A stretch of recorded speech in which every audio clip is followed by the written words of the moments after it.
ஆண்டவரும் இரட்சகருமான இயேசு கிறிஸ்துவின் ஈடு இணையற்ற நாமத்தில் அன்றன்றுள்ள அப்பம் வாசகர்களுக்கு எங்கள் அன்பின் வாழ்த்துக்கள். 2025 ஆண்டு ஆகஸ்ட் மாதம் 26 தேதி செவ்வாய்க்கிழமைக்குரிய தின தியானம். இன்றைய தலைப்பு கர்த்தருடைய சத்தம். ஆதியாகமம் 3:8 சொல்லுகிறது, பகலில் குளிர்ச்சியான வேளையிலே தோட்டத்தில் உலாவுகிற தேவனாகிய கர்த்தருடைய சத்தத்தை அவர்கள் கேட்டார்கள். பகலில் குளிர்ச்சியான வேளையிலே என்ற வாக்கியத்துக்கு 2 விதமான அர்த்தங்கள் உண்டு. முதல் அர்த்தம் மிக அதிகாலை வேளையிலே என்பதாகும். அதிகாலையில் என்னை தேடுகிறவர்கள் என்னை கண்டடைவார்கள் என்று கர்த்தர் சொன்னார் அல்லவா? ஒரு நாளின் மிக குளிர்ச்சியான வேளை அதிகாலை 4 மணி முதல் 5 மணி வரை உள்ள வேளைதான்.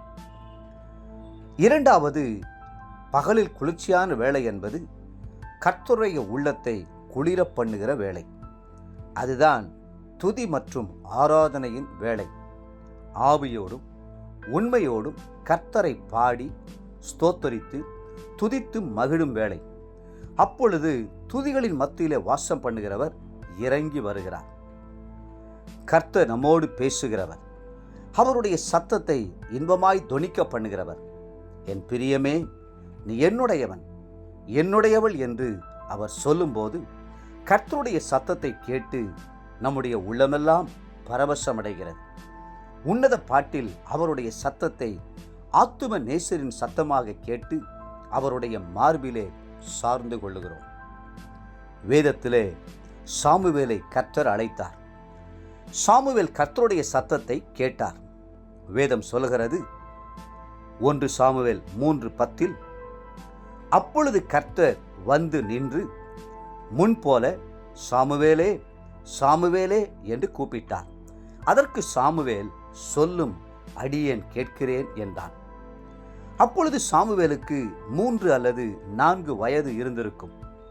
கர்த்தருடைய சத்தம்தான் என்று பகுத்தறிகிற உணர்வு குழந்தையான சாமுவேலுக்கு இருந்திருக்காது. ஆனால் கர்த்தருடைய குரலை கேட்டு பழகின சாமுவேல் பிற்காலத்தில் கர்த்தரால் பயன்படுத்தப்படுகிற வல்லமையான தீர்க்கதரிசியாய் விளங்கினார். சாமுவேல் வளர்ந்தார். கர்த்தர் அவருடனே கூட இருந்தார். கர்த்தர் பெரியவர்களை மட்டுமல்ல, சிறியவர்களையும் கூப்பிடுகிறார்.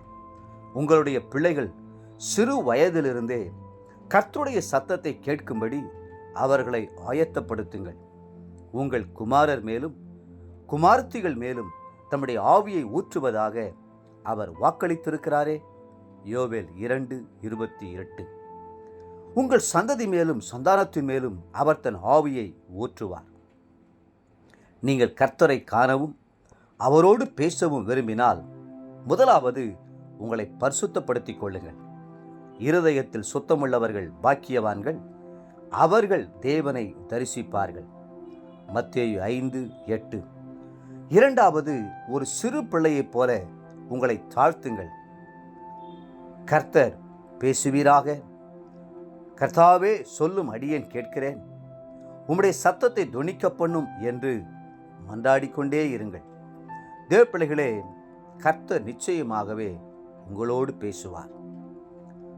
இன்றைய நினைவிற்கு எசேக்கியேல் 43:2.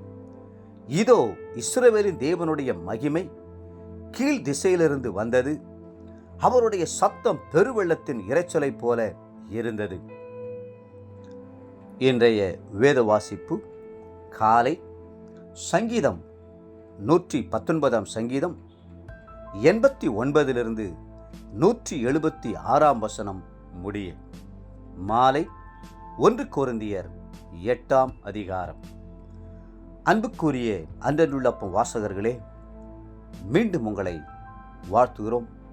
அதிகாலையில் கர்த்தரை தேடுங்கள், அவருடைய சத்தத்தை கேளுங்கள். கர்த்தர்தாமே உங்களை ஆசீர்வதித்து மென்மேலும் உயர்த்துவாராக. ஆமென்.